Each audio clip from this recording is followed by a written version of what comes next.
Okay, welcome back. मैं बच्चा party, स्वागत है आप सभी लोगों का। बच्चों, आज मैथ का एक 4 क्वेश्चन का एक छोटी सी वीडियो में 4 प्रकार के क्वेश्चन आपको बताए जाने हैं जो आपके 20 नंबर का यूपी एनएमएस में आता है। और जो हमारे इस वीडियो को देख रहे होंगे, हमारे शिक्षक साथी जो टेट की परीक्षा की तैयारी कर रहे होंगे, उनके लिए भी ये क्वेश्चन बहुत महत्वपूर्ण है। ये क्वेश्चन हर प्रकार से वनडे एग्जाम के लिए बहुत ही महत्वपूर्ण है। तो बच्चों देखते हैं, देख रहे करते हुए पहले क्वेश्चन को सॉल्व करते हैं हम। यदि 8 पेन क्वेश्चन है, यदि 8 पेन का क्रय मूल्य 6 पेन के विक्रय मूल्य के बराबर है, यानी जितने में 8 कलम खरीदी जाती है उतने में 6 कलम बेची जाती है। यानी कि हम खरीदने वालों को कहते हैं कॉस्ट प्राइस, यानी कि 8 सीपी 8 कलम का कॉस्ट प्राइस क्रय मूल्य ये बराबर किसके है? 6 का एसपी, यानी 6 कलम का क्या विक्रय मूल्य। ठीक है, तो हम इसको लिख सकते हैं कि सीपी बटे एसपी, देखिए सीपी बटे एसपी तो हो जाएगा 6 बटे 6 में खरीदी गई, 8 में। अब पूछ रहा है लाभ प्रतिशत ज्ञात कीजिए। क्या पूछ रहे हैं? लाभ प्रतिशत बराबर क्या? ठीक है बच्चों, अब देखिए ऐसे देखिए 6 रुपए में खरीदी गई और 8 रुपए में बेची। लाभ कितना मिला? तो लाभ कितना हो गया? लाभ बराबर 2। कितनी पूंजी में लाभ हुआ? सीपी 6 रुपए का, यानी 6 रुपए की लागत पे 2 रुपया फायदा मिला है। लाभ प्रतिशत पूछ रहा है, इसका मतलब 100 रुपए की लागत पे लाभ कितना? लाभ को रखना नहीं है, लागत पर लाभ बराबर 2 रुपए, इसलिए 1 रुपए की लागत पर 2 बटे 6, इसलिए कितनी लागत पर? प्रतिशत 100 रुपए की लागत पर हमेशा हम लाभ और क्रय मूल्य 100 रुपए की लागत पर निकालते हैं। 30 बटे 12 करना चाहिए। 100 रुपए की लागत पर 2 बटे 6 गुणे 100। ठीक है, अब 2 से काट दो, 2 एक कर दो, 2 तिहाई 6, क्या मिला आपको? 100 बटे 3। ठीक है बच्चों, तो क्या आएगा? 37 सही 1/3%। देखिए ऑप्शन नंबर ए 11.5% नहीं है, बी नहीं है, तीसरा ऑप्शन आपका इसमें सही है। 33.5 सही 1/30% का लाभ होगा। अंश क्लियर हुई बात? ये आपका डाउट क्लियर हो गया ना? चलिए, अब ये सवाल आ गया। आप इन सवालों को नोट करिएगा, यहाँ मैं बता दे रहा हूँ, घर जाने के बाद इन सवालों को आप तुरंत हल करिएगा। ठीक है, तो आपका और क्लियर होगा। चलिए दूसरे क्वेश्चन पे चलिए बच्चों, दूसरा क्वेश्चन क्या है हमारा? देखें, निम्न में से कौन सी परिमेय संख्या 3/5 और 4/5 के मध्य नहीं है? 3/5 और 4/5 के बीच में नहीं है। कौन सा? क्या देखो, पहला ऑप्शन क्या है? 19/30 और दूसरा विकल्प क्या है? 2/3 और तीसरा विकल्प क्या है? 7/10 7/10। चौथा विकल्प क्या है बच्चा? 16/30 16/30। अब कह रहा है कि कौन सी संख्या, कौन सी भिन्न इन दोनों के बीच में नहीं। बात समझ रहे ना? तो ऐसे देखने पर आपको ये देखना है कि कौन सी भिन्न 3/5 से छोटी है और 4/5 से बड़ी, वही बीच में नहीं आएगी है? अगर इन दोनों के बीच क्या होगी? 4/5 से छोटी होना चाहिए और 3/5 से बड़ी होना चाहिए, तभी तो बीच में आएगी। तो ऐसे भिन्न चारों में से ऐसी भिन्न तलाशना है जिसकी वैल्यू 3/5 से डाउन हो या 4/5 से ज्यादा। अगर 3/5 से डाउन होगी तब भी पहले आ जाएगी, बीच में नहीं आएगी, और 4/5 से ज्यादा होगी तब ऊपर चली जाएगी, बीच में। बात समझ आ रही है? अब लोग क्या, इसको और आसान करने के लिए क्या करते हैं? इसको हम 10 में बदल देते हैं। 3/5 को डेसिमल में बदलेंगे तो 0.3056। देखिए अब आसान हो जाएगा। अब 4/5 का मतलब 0.45। अब दशमलव बदल दिया ना, अब इसको दशमलव में कन्वर्ट कर लेंगे तो ये हो जाएगा 19/30। तो ये हो जाएगा हमारे लिए बच्चा पार्टी 19 को 30 से भाग दें। ठीक है, तो पहले हम 3 से भाग देते हैं तो 3 छक 18, 1 19 1, ऐसे यहाँ दशमलव लगा 10 हटा के दशमलव लगा दो तो क्या हो गया 1.9।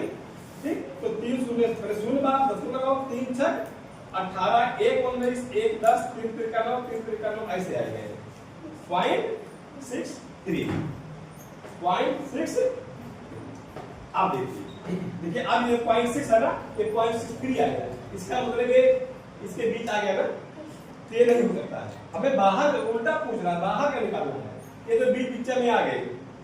अब देखिए 2/3 तो 2 को 3 से भाग करेंगे तो 0.20, 3 छक 18, 2 20, 3 छक 18, 2 20, 3 छक 18, ऐसे होता चला जाएगा ना। अब इसको जब कन्वर्ट करेंगे तो 0.7। जब इसको कन्वर्ट करेंगे 0 हटा के यहाँ शून्य लगा देंगे। अब 16/3 तो 0.3, 5 15, 1 16, 1 10, 3 त्रिका 9, 1 10, 3 त्रिका 9, ऐसे है। अब हम देखते हैं कौन रेंज से बाहर है। ये तो अंदर हो गया है ना, ये उत्तर नहीं हो सकता। देखिए 0.66 और 0.8 ये भी अंदर हो गया, ये भी नहीं है। 0.7 ये भी दोनों के बीच में आएगा, ध्यान दीजिए यहाँ पे। ये भी ये देखो 0.53 देखो इसके नीचे आ गया ना, यानी कि आपका 16/30 आंसर नंबर 4 यानी कि चौथा विकल्प आपका सही। ये सवाल समझ में आ रहा है नहीं आ रहा है? अभी लिखो नहीं, केवल समझो ध्यान से। लिखना नहीं, आपको केवल समझना है। ठीक है, सीखना है कैसे हम लगाते हैं। मिटाए इसको, दिमाग में मत रखो तुम नोट करने अन्य सब मिटा देंगे तो दिक्कत होगी। नोट मत करो, समझो केवल। घर जाके लगाओगे, हम कहीं चले नहीं गए। ठीक है, इसकी वीडियो बन रही है, ग्रुप पे डाल दिया जाएगा, आप वहां से भी देख सकते हैं। लेकिन पहले अपना अभ्यास आप करिए। चलिए क्वेश्चन नंबर तीसरा क्वेश्चन, 2 क्वेश्चन और बचा दो। यदि 3 pen 2 pencil 4 rubber, 3 pen 3 P कर दे रहे हैं, 3 पी कर दे रहे हैं। फिर क्या कर रहा है 2 पेंसिल 2 पेल कर दे रहे हैं, पेल हो गया।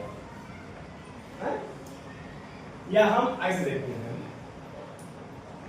पहले पेंसिल लिख देते हैं, इसके बाद क्या क्या है 2 पेंसिल, फिर 4 रबर, 4 रबर इरेजर का मूल्य 92 रुपया। का मूल्य कितना है 92 रुपया।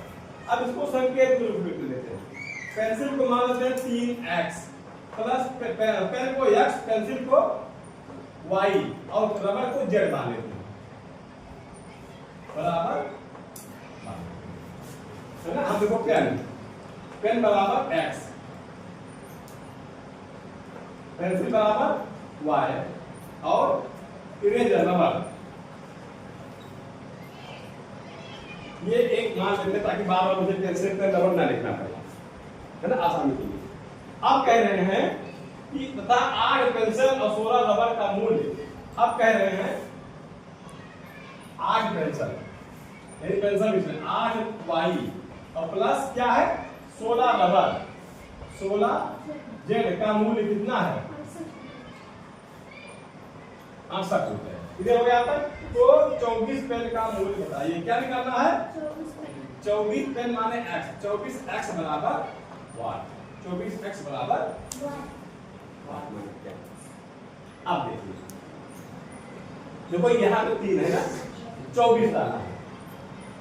अब यहाँ देखिए 2 है 16 है, ध्यान दीजिए। तो हम कुछ ऐसा करें कि इसमें से इसको घटा ले, इसमें से इसको घटा ले और सब कट मिल जाए और मुझे x की वैल्यू आ जाए।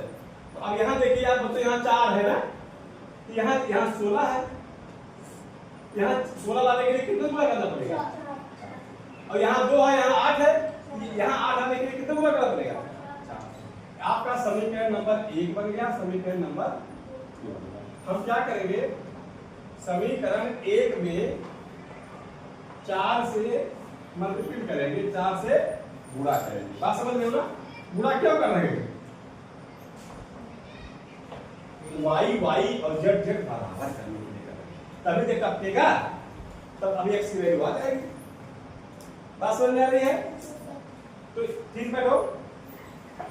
अब देखिए गुणा करेंगे 4 से इसमें समीकरण 1 में, तो 4 दिया 12x प्लस 4 दिया 8y प्लस 4 चौको 16 बराबर 4 92 गुणे 4, तो 4 दिया 8 और 4 9 ये समीकरण नंबर 3। अब समीकरण 2 हमारा था, इसके नीचे लिख देते हैं हम 8y ये वाला समीकरण 8y घन 16z बराबर 68, समीकरण नंबर ये दूसरा था। अब क्या करेंगे, घटाने पर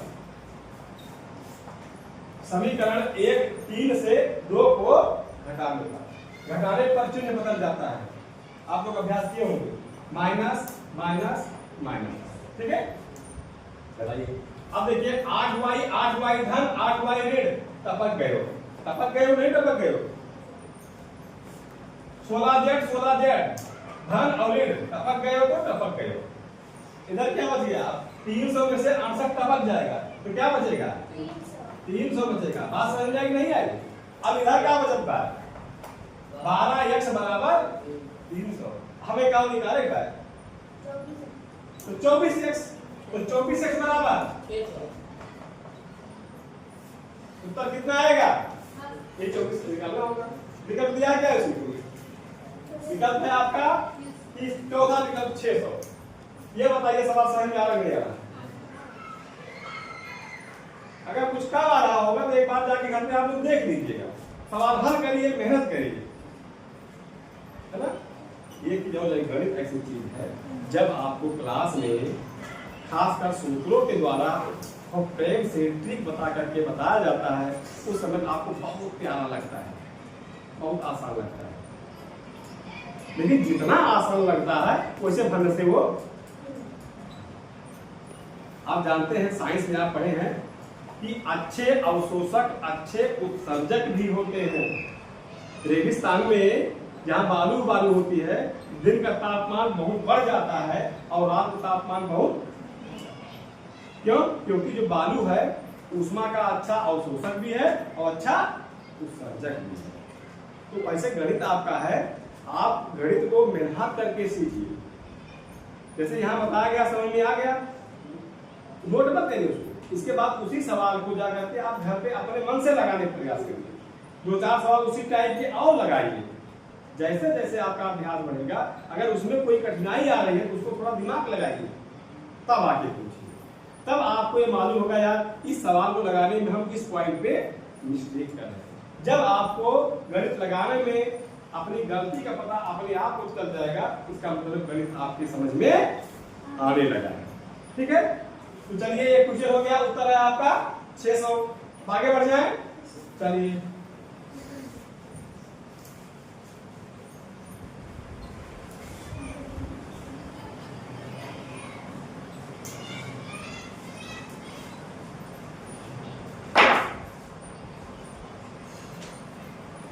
छोटा सवाल। चलिए माय डियर बच्चा पार्टी, यदि किसी आयताकार भूखंड की लंबाई और चौड़ाई में 50% 20% की वृद्धि कर दे, ये सवाल अक्सर पूछा जा रहा है। कहाँ पूछा जा रहा है? चाहे आयताकार में वृद्धि करे, चाहे वर्गाकार में वृद्धि करे, चाहे त्रिभुजाकार में वृद्धि करे, और चाहे घन और घनाभ के प्रश्न में आपको वृद्धि करे, परसेंटेज वृद्धि का प्रश्न इस समय पूछा जा रहा है। तो आशा है कि ये प्रश्न आ भी सकता है। चलिए इसको समझते हैं। आयताकार भूखंड है, तो मान लीजिए पहला भूखंड आपका ये, और बाद में क्या हो गया कह रहा है, तो मान लीजिए ये भूखंड आपका कितना है, ये सब x है, ये क्या है x, और ये क्या है y। तो दूसरा जो भूखंड मिलेगा बड़ा वाला, करे लंबाई और चौड़ाई में क्रमशः, लंबाई में 50%, चौड़ाई में 20%। तो जो दूसरा आपका आयत मिलेगा, लंबाई में 50, जोड़ा लंबाई होगी और चौड़ाई में 20%, तो जो 50% वृद्धि होगी तो जोड़ा हो जाएगा ना, तो हो जाएगा 3x/2, यानी 1 सही 1/2x हो जाएगा। 3x बटे, बात समझ में आ रही है। और चौड़ाई क्या हो जाएगी, चौड़ाई में 20% की वृद्धि हुई, y का 20%, y प्लस y गुणे 20 बटे 100, 20 पंचे 100, y प्लस y बटे 5, 5 करने 5 1 6y बटे 20% वृद्धि का मतलब कि उसका 5वां हिस्सा बढ़ गया। तो इसकी चौड़ाई क्या हो जाएगी डियर बच्चा पार्टी, 6y बटे 5। ठीक, अब पूछ क्या रहा है, पूछ रहा है इसके क्षेत्र, इसका क्षेत्रफल कितना गुना, तो देखो इसका अब एरिया क्या हो जाएगा, यहां क्षेत्रफल देखिए क्या हो गया x into y, area A बराबर x इंटू वाई। अब यहाँ का a निकाल लो, तो 3x बटे 2 गुणे 6y बटे 5, तो 2 करने 2 क्या ही 6, ऊपर क्या 3 3 का 9x बटे 5 करना 5, तो कितना बढ़ गया 9 बटे 5 गुना x y ही है, ये y भी रहेगा। तो x y देखो, x y कितना है, x y कितना है, कितना गुना बढ़ गया 9 बटे 5। अगर ये उत्तर नहीं आ रहा तो इसको सही बटन बदल दो, तो 9 बटे 5 मतलब 5 करना 5 4 9, तो 4 सही 5, 1 सही 4 बटे 5, 1 सही 4 बटे 5 पहला ही आपका मिल गया, चाहे 9 बटे 5 के ही चाहे 1 सही 4 बटे 5, पहला ऑप्शन सही। ओके माय डियर बच्चा पार्टी, ये आपके एक छोटी सी वीडियो में आपका ये 4 सवाल कवर हुआ, 4 सवाल 4 चैप्टर से आए हैं, इस तरह के प्रश्न पूछे जा रहे हैं। अगर आप लोग इस चैनल को सब्सक्राइब नहीं किए हैं, चैनल को सब्सक्राइब कर लीजिए, लाइक कर दीजिए, दोस्तों में शेयर करते रहिए। Okay, thank you.